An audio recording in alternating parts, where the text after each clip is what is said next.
Hebreus, capítulo 13, do verso 8 em diante. Hebreus 13, do verso 8 em diante.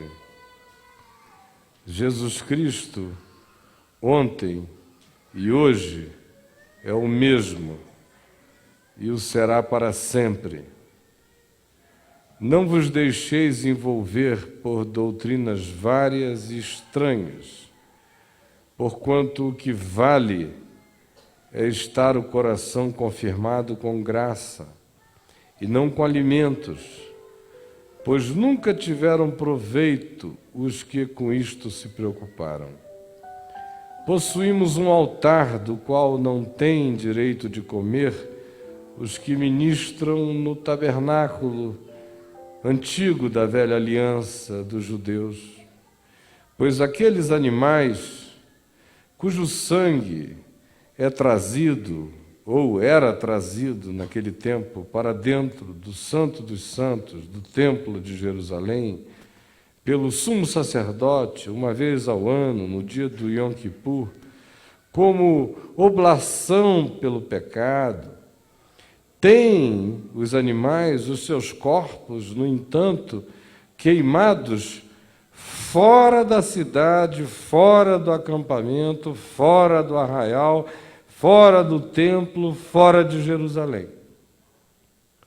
Por isso foi que também Jesus, que é o Cordeiro de Deus, que é a consumação e a realização definitiva e terminal de todo e qualquer sacrifício que o homem tenha feito a Deus na expectativa de favorecimento espiritual. Por isso foi que também Jesus, para santificar o povo, pelo seu próprio sangue, sofreu fora da porta.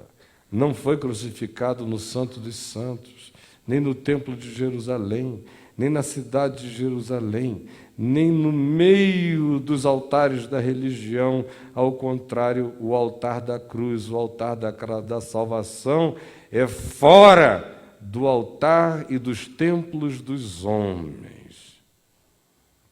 Por isso foi que também Jesus, para santificar o povo pelo seu próprio sangue, sofreu fora da porta. Saiamos, pois, a Ele, porque Ele está lá. Ele não está dentro de esquema nenhum. Saiamos, pois, a Ele, fora do arraial dos homens da religião, levando o vitupério dele, as consequências de seguirmos a Ele. Na verdade, não temos aqui neste mundo cidade permanente, é tudo transitório, é tudo temporário. Mas buscamos a cidade que há de vir, que é eterna.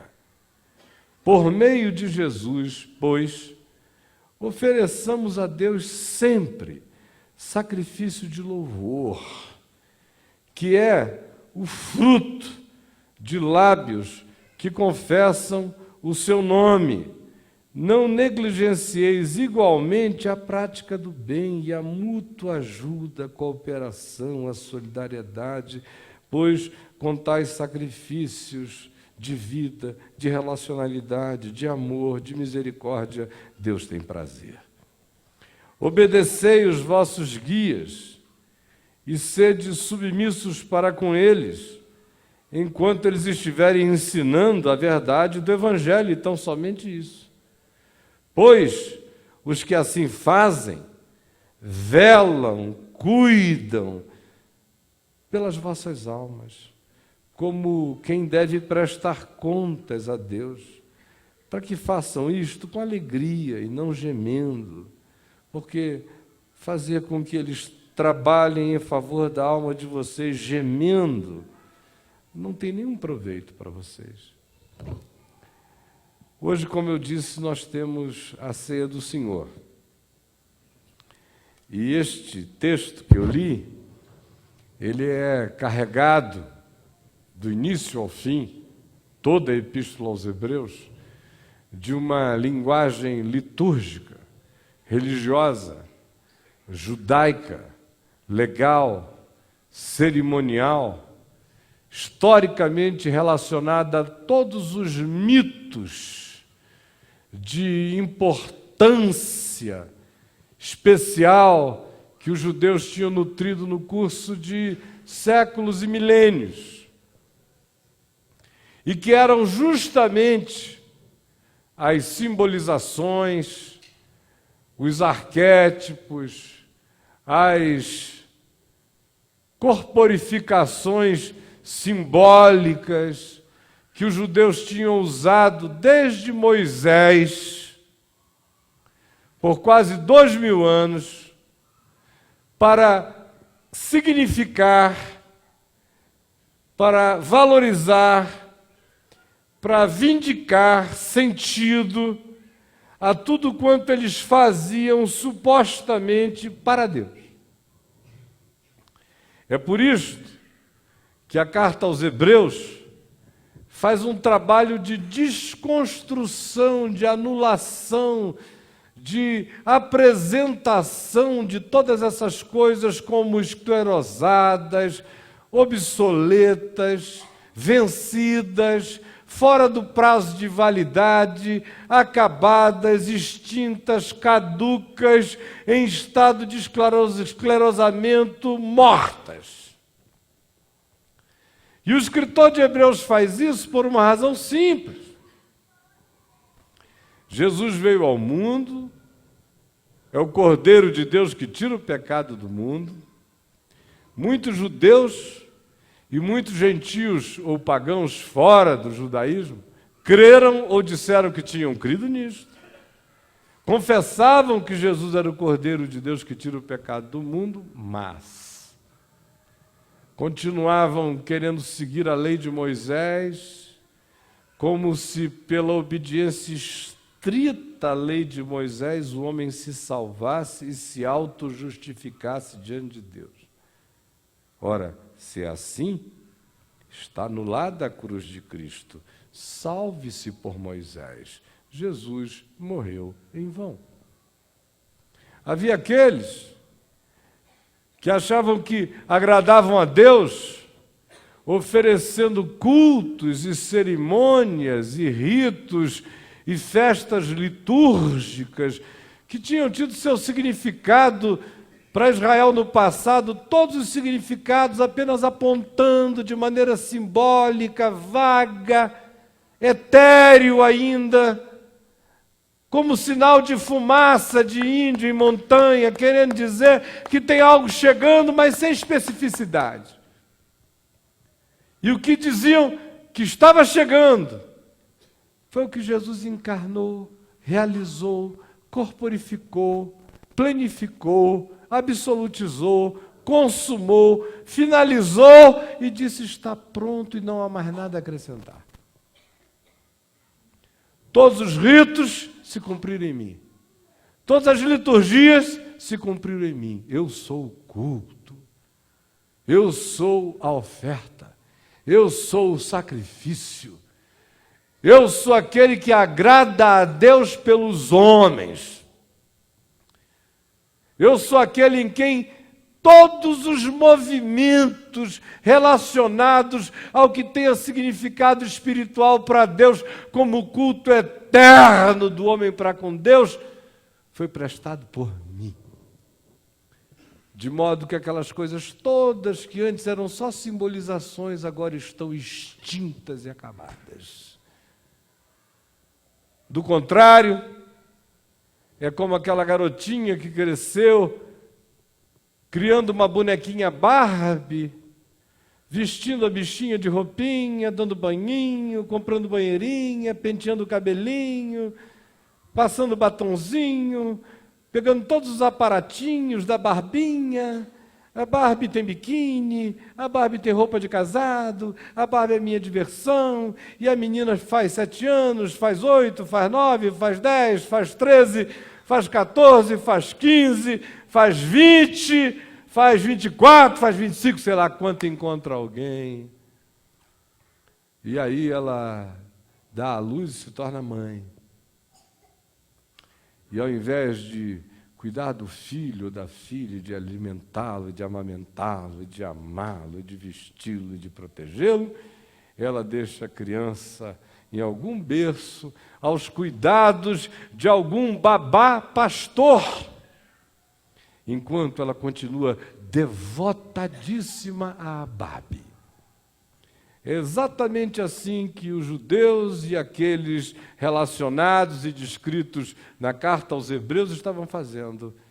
Eles tinham se distraído com cordeirinhos, com sangue, com sacrifício, com ofertas, com liturgias, com leis, com cerimônias, que todas prefiguravam, era uma barbezinha para distrair a criança até ela virar grande e saber qual era a verdade. Mas agora a verdade chegou e ela continua mãe da Barbie, ao invés de se envolver com a vida que é. Aí a carta aos Hebreus estão dizendo, deixem de ser ridículos. O Cordeiro de Deus se encarnou entre nós.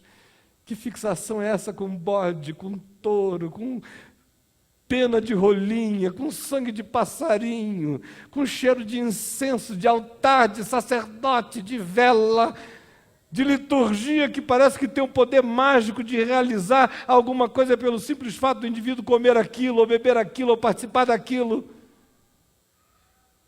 Parem com essa história de pensar que Deus habita uma geografia, um lugar.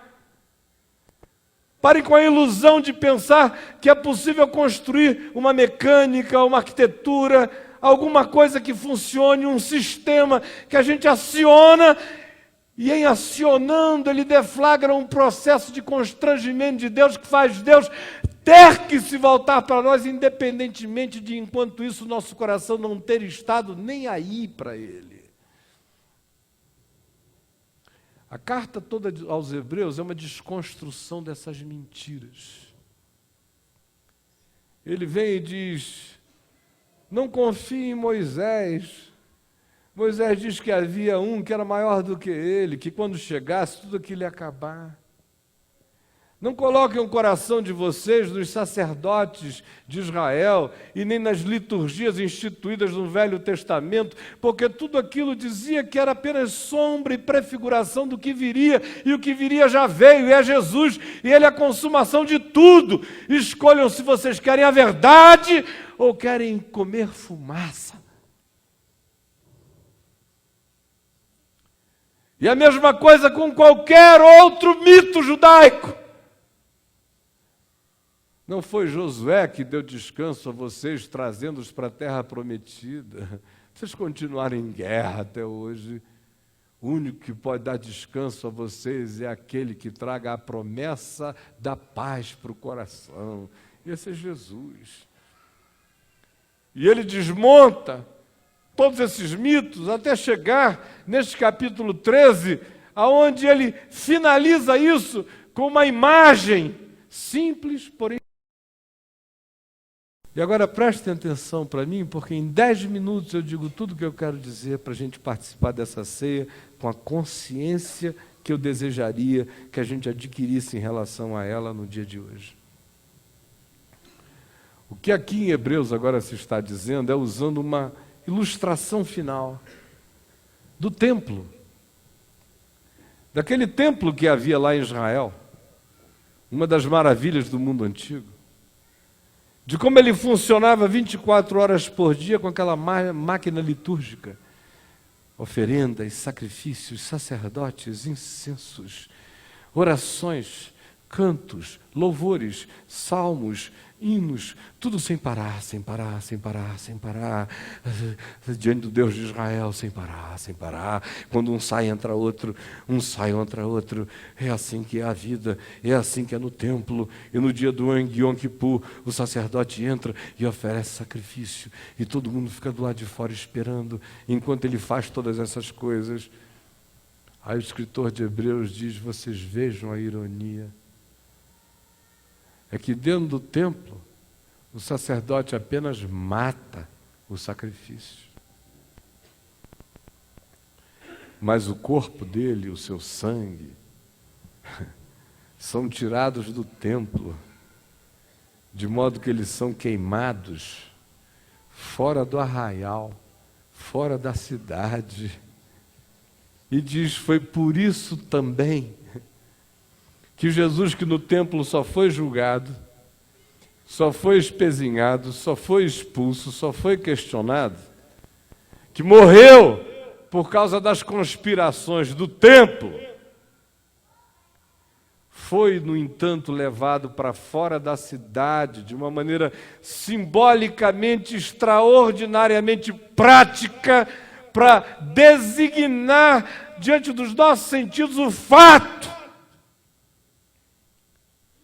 de que aquilo que concerne a Jesus foi puxado como eixo por Deus para ser plantado do lado de fora de todos os esquemas humanos de religião, de autossalvação, de autojustificação, de autorredenção, de autossuperação, de auto qualquer coisa. E foi imolado fora do portão. Aí prestem atenção, porque o escritor de Hebreus nos diz algo forte, definitivo, peremptório, quando diz no verso 10, possuímos um altar do qual não tem direito de comer os que ministram no tabernáculo. Você tem que decidir, diz ele.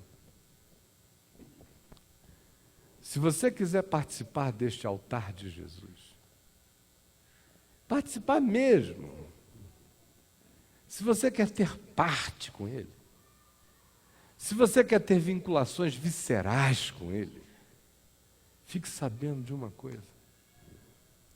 Esse altar, altar da graça, altar que diz, isto é o meu corpo, isto é o meu sangue, altar sobre cujos elementos servidos, que são o corpo e a carne do Senhor, Jesus diz, a minha carne é verdadeira comida, o meu sangue é verdadeira bebida.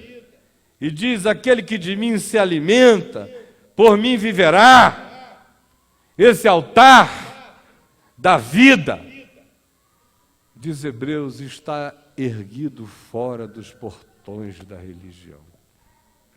E não tem direito de comer dele aqueles que querem fazer a conciliação de pensar que eles podem participar da graça realizada, consumada, definitiva de Jesus e ainda assim fazerem joguinhos psicológicos com sanguezinho de touro, de ovelha, de mandinga, de oração mágica forte, de culto como culto, de igreja como sendo um lugar de poder, de pertencimento a alguma coisa pela via do batismo, como se o derramar da água ou mergulhar na água transformasse você num ser diferente.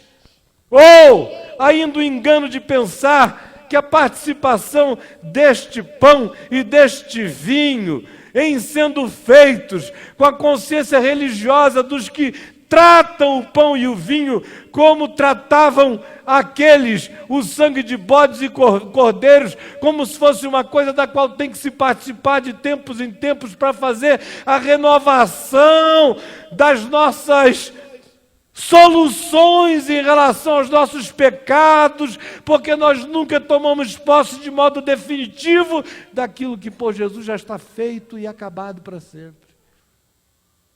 Então, não tem direito de participar deste altar aqueles que querem ficar ministrando do outro. Não tem. Você tem que decidir para que isso tenha alguma significação. A escolha é radical. Você tem que chegar e dizer, Moisés foi muito legal até chegar Jesus. Moisés agora virou gandula de tudo. Templo de Israel era legal, era simbólico, era bonito, mas não era nada. Jesus disse, destruí este santuário, e em 3 dias eu o reedificarei, porque o único santuário do qual ele estava falando não era aquele de pedras ali, era o seu próprio corpo na ressurreição. Ele diz que aqueles que tentam pacificar a consciência com sacrifícios psicológicos, temporais, simbólicos, com catarses rápidas, jamais entrarão na paz, pois terão que ficar repetindo esses ritos da momentaneidade até que eles já não mais funcionem como aplacadores da culpa essencial, que só é solucionada quando o indivíduo diz: eu sei que tu pagaste. Aí as pessoas ficam me dizendo o seguinte: por que eu digo que creio em Jesus, que eu creio no Evangelho, se eu não consigo experimentar o bem do Evangelho para mim?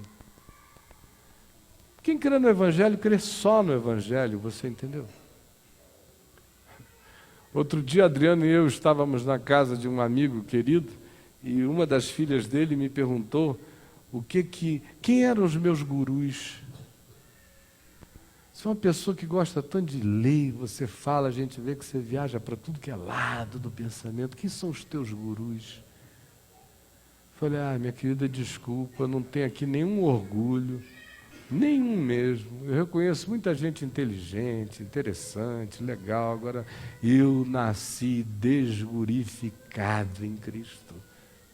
Eu não tenho pai espiritual, meu pai é o Senhor.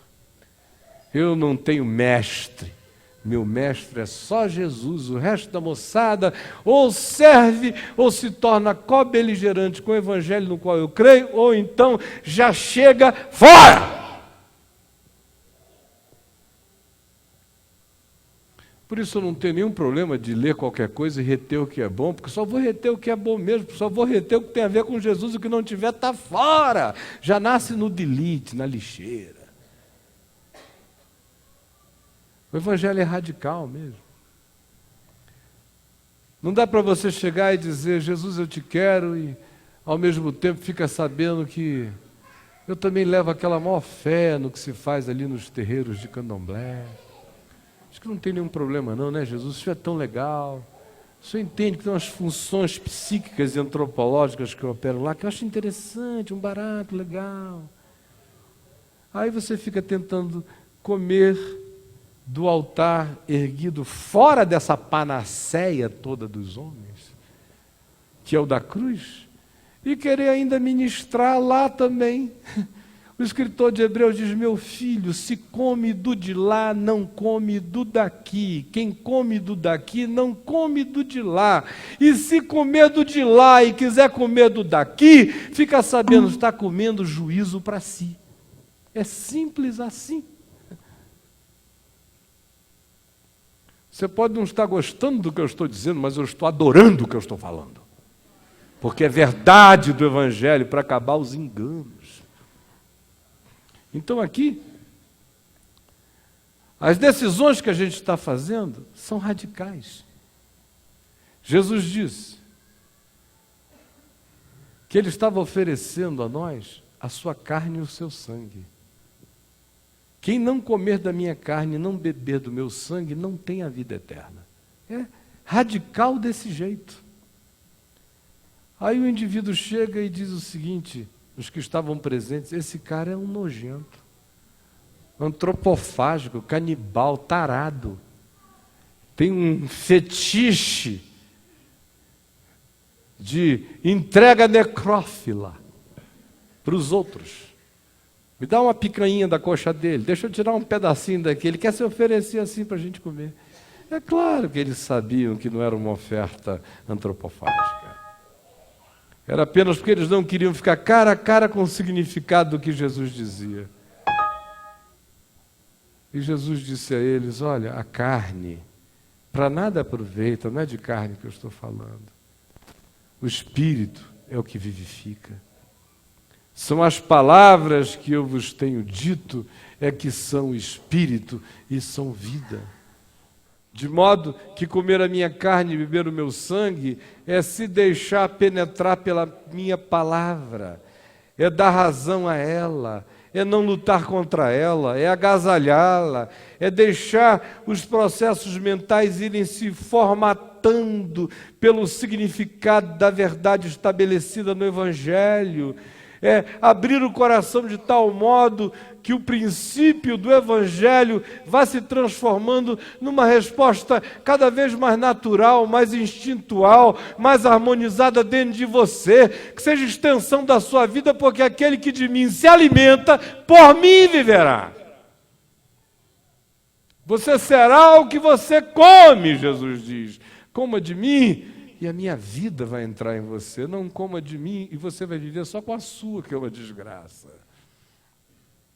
Concluindo, o escritor aqui de Hebreus, no capítulo 13, diz o seguinte: saiamos, pois, a ele, fora do arraial, fora de qualquer arraial religioso, moral, legal, litúrgico, psicológico, científico, espiritual, qualquer coisa que a gente chega e diga, é meu bodezinho, é meu cordeiro, é o meu sistema, é o meu modus operandi, é o que eu estabeleci de pacto entre eu e Deus, Deus que se ajuste, porque Ele sabe que eu sou assim que eu gosto.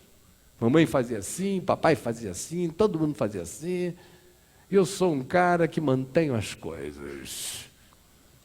Já tem 2000 anos de bode sendo morto lá em casa, não sou eu que vou interromper esse negócio. Jesus, eu sei que tu és o cordeiro, muito obrigado, maravilha. Agora vira a cara para lá, porque bode eu vou matar. Aí o sujeito fica pensando que ele pode fazer essa conciliação. E o que a palavra está dizendo é: não tem direito de comer deste. Aqueles ficam ministrando naquele. Decida o que é. Batismo. Tem gente que pensa que essa água aqui realiza algum milagre. Só molha a mão e a cabeça. Faz nada além disso.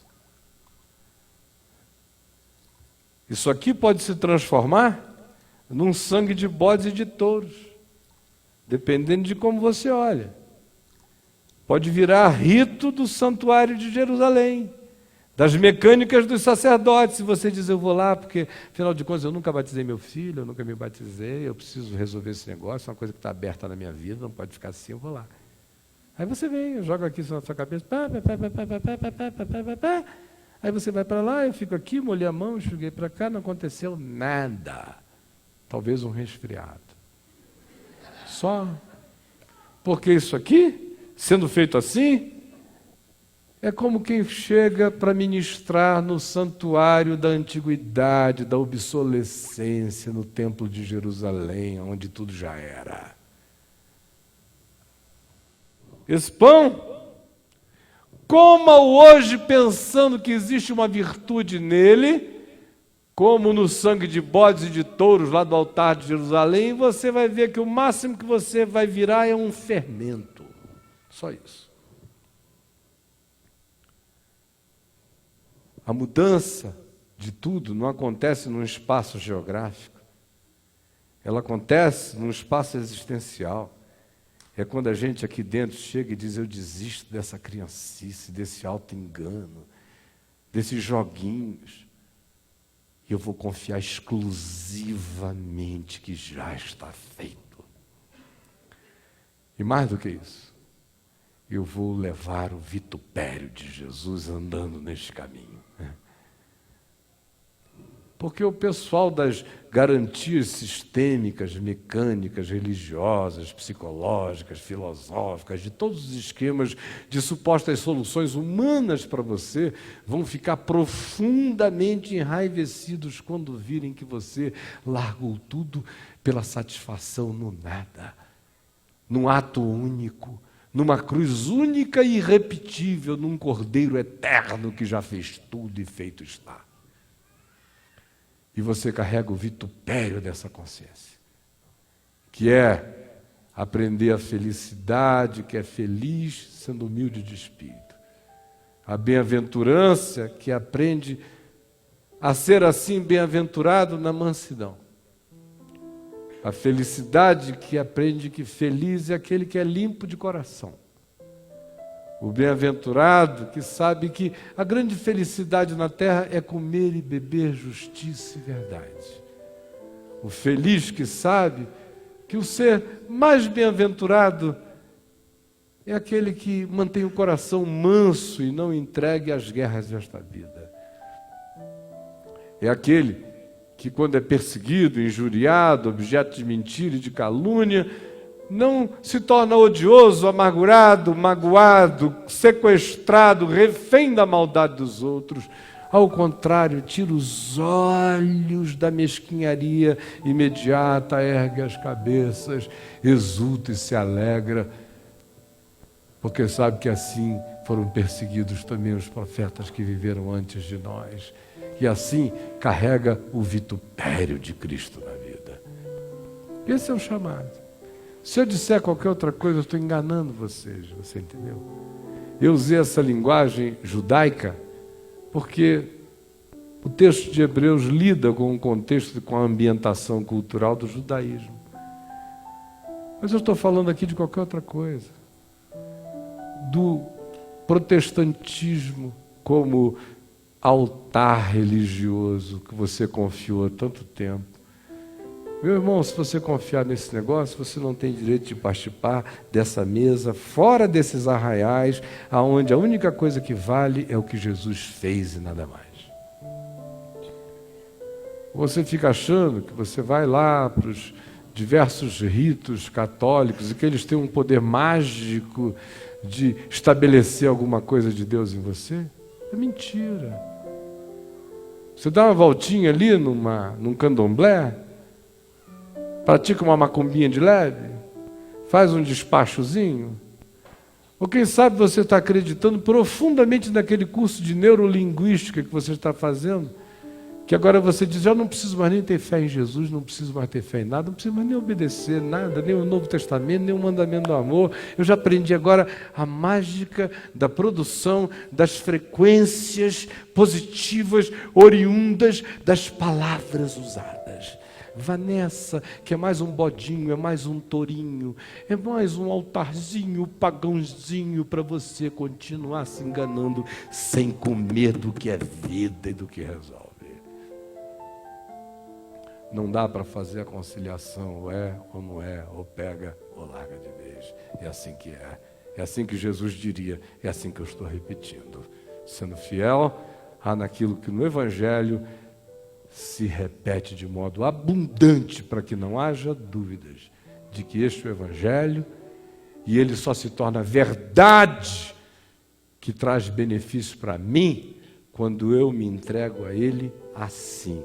Do contrário, eu fico sempre como aqueles lá, hebreus, dizendo, eu creio que Jesus é o Cordeiro de Deus que tira o pecado do mundo, mas eu continuo tendo o meu rebanho de bodes e de touros para fazer imolações parciais, para eu mesmo ir lidando com a minha própria culpa, porque você não teve a coragem até hoje, radical, final e visceral, de dizer tudo isso ficou caduco e obsoleto. Eu não tenho mestres, eu não tenho gurus, eu não tenho sistemas, eu não tenho liturgias, eu não tenho confianças humanas, eu não tenho nenhuma manga na carta, eu abro mão de tudo, eu entrego tudo, eu quero seguir a Jesus, fora do arraial, levar o seu vitupério, comer a sua carne, beber o seu sangue, que são suas palavras, que são espírito e são vida, porque ele diz, quem de mim se alimenta por mim viverá, e a vida que eu quero em mim não é de bodes nem de touros, eu quero em mim a vida do Cordeiro de Deus, que me basta, que é único, eu só quero o Evangelho como pão. Serve. Vamos curvar a cabeça e vamos orar. Senhor Jesus, para alguns essa palavra é tão simples que eles têm até a tentação de tentarem pensar em outra coisa. Que pena. Porque ela nunca, apesar de simples, deixará de ser vital. Que seja reatualizada em nós sempre, porque a nossa tendência é para criadores de bodes e de touros e não para servos do Cordeiro de Deus. Não deixa que a gente fique servindo a tantas mesas espirituais, psicológicas, morais e de tantas naturezas, esquecidos de que há uma só mesa, um só altar. Não deixa que a gente fique querendo se proteger para que a nossa decisão não seja tão radical, porque o teu chamado é para a gente sair de Jerusalém, sair do templo, sair dos sacerdotes, sair da religião, sair disso tudo e te encontrar do lado de fora, onde a cruz está erguida no coração da vida, e aonde tudo que vale é aquilo que, em sendo crido, é carregado como vitupério, sem medo e sem vergonha, seguindo a Jesus no caminho, na vida, no mundo. Por favor, dá que, se os ambientes daqueles que estão aqui são outros, se os sangues de bodes e de touros são outros, se os templos são outros, se os altares são outros, se os enganos são outros, se as suposições de segurança são outras, se as mecânicas são outras, se os apegos são outros, no entanto, o Espírito Santo tenha deixado tudo claro. Porque não importa o que quer que seja, o que importa é o que é em Cristo. É a gente vir para o altar único, sem medo e sem vergonha. Comer a sua carne, beber o seu sangue. Que é aceitarmos a conformação da nossa vida à tua palavra. Que é cedermos e abrirmos mão de qualquer outro espírito em nós que não seja o Espírito de Cristo. De qualquer outra ideia em nós que não seja ideia de Cristo, de qualquer outra mente em nós que não seja como a mente de Cristo. Porque é para isso que nós fomos chamados, e é aí que resiste a nossa felicidade, a nossa inabalabilidade. Por favor, faz isso em nós, em mim, em cada um de nós, porque estamos todos carentes e necessitados. Em nome de Jesus. Amém.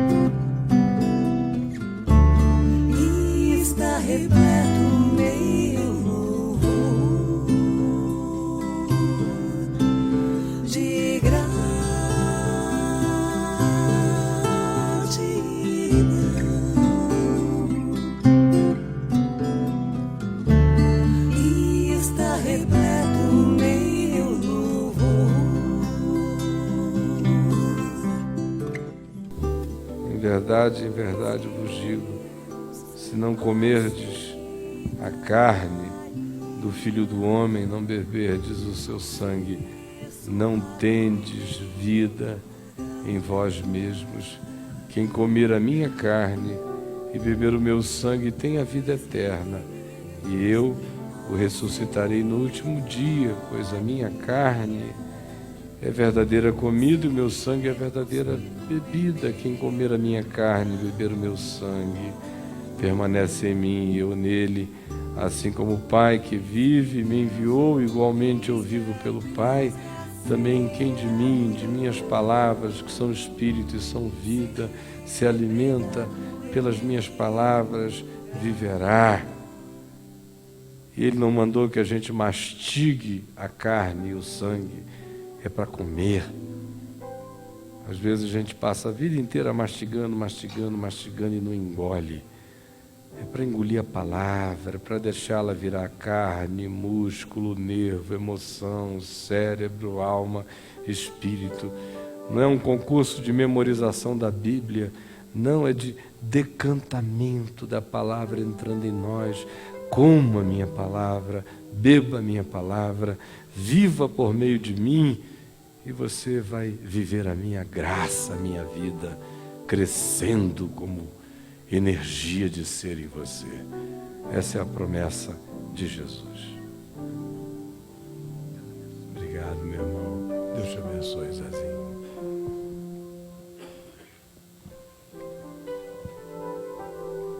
Na noite em que o Senhor Jesus foi traído, ele tomou um pão e o partiu e o deu aos seus discípulos, dizendo-lhes: isto é o meu corpo, que é rasgado, dado, partido, quebrado por amor de vós. Todas as vezes que comerdes este pão, que é minha carne, minha carne, meu sangue, são espírito, são vida, são a minha palavra. Todas as vezes que comerdes este pão, o compromisso de vocês é de me comerem minha carne, meu sangue, comerem minha palavra, deixarem o Evangelho virando vida em vocês, porque quem de mim se alimenta por mim viverá. Este é o altar da vida. Não tentem ministrar de outros altares, porque quem ministra nos outros não participa deste. É exclusivo, é total, é de Deus. É para ser só com Ele. Coma.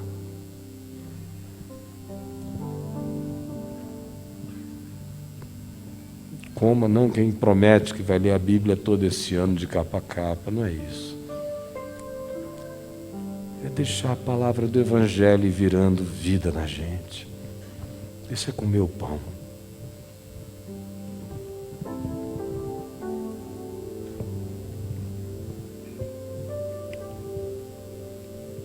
Depois de haver comido, ele tomou um cálice e o deu aos seus discípulos, dizendo-lhes: isto é o meu sangue, que será derramado por amor de vós, para resgate de muitos. Todas as vezes que beberdes este cálice, como meu sangue, como vida que procede de mim, como dádiva de graça, como energia para ser, como redenção que resgata você de qualquer escravidão. Quando você beber, faça isso em memória de mim, não como uma lembrança passada, mas como uma disposição de renovar o compromisso da vida, para viver a minha vida, diz o Senhor. Bebamos todos.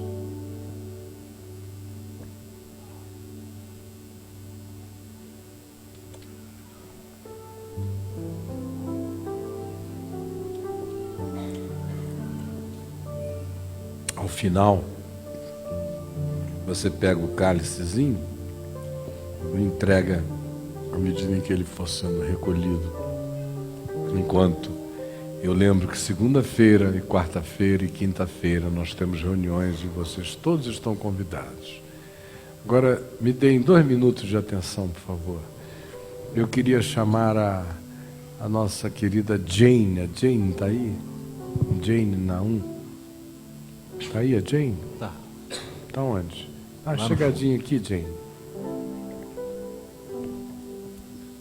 A Jane, nossa irmã querida, minha amiga já de tantos anos aqui em Brasília, hoje nossa amiga aqui no caminho, amiga da minha casa, da minha mulher, e o marido dela, o Ricardo, nosso irmão entre nós. A querida Jane está junto com o esposinho dela, aceitando um desafio de passar os próximos 4, 5 anos, só Deus sabe o tempo que será de fato estabelecido, em Singapura. E ela está indo agora na próxima semana, aí volta no finzinho do ano só para pegar filhinho e voltar para lá. E a gente quer encomendar você a graça do Senhor, você, o Ricardo e a Rebeca. O Arthur vai continuar estudando lá nos Estados Unidos, né? E você tem a gente aqui como sua família de verdade. E também a Jane e o marido ofereceram para o Caminho da Graça a utilização da casa deles ali no Lago Sul, de modo que nós estamos mudando e estabelecendo a sede, escritório, tudo do Caminho da Graça lá na casa deles. E o Chico, nosso amado Chico, vai estar mudando com a família para lá, e muitas das nossas reuniões vão acontecer lá, muita coisa vai passar a acontecer lá, tá bom? No tempo próprio o endereço vai ser aqui divulgado. Eu queria orar com você, queria chamar a Adriana para dar uma chegada aqui e encomendar a você, minha querida amiga, a graça de Deus, você e seu marido e seus filhinhos, numa terra estranha. Que Deus dê força, graça. Quem sabe vocês começam uma estação no Caminho da Graça lá em Singapura, viu? A graça do Senhor, tá bom? Senhor Jesus, Tu tens planos insondáveis. Quando é que a Jane podia pensar no passado que semana que vem ela iria estar mudando para Singapura? A gente não sabe de nada. Por isso é tão mais fácil apenas confiar em Ti, entregar, fazer a nossa parte todo dia sem obsessões sobre o futuro, porque Tu sabes, só Tu sabes o que é.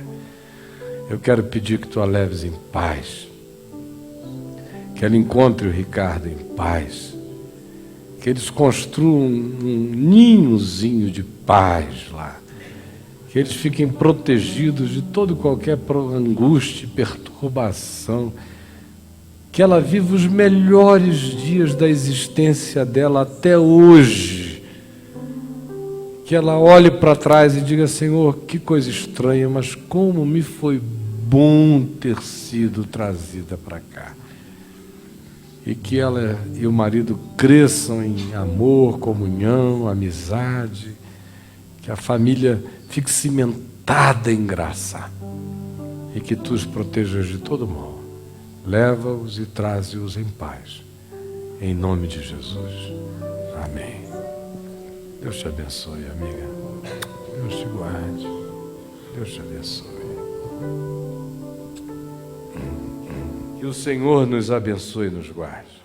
Que o Senhor faça resplandecer o seu rosto sobre nós e tenha misericórdia de nós. Que o Senhor levante o seu rosto sobre nós, sorria com graça e nos dê a paz, hoje e sempre. Amém, amém e amém.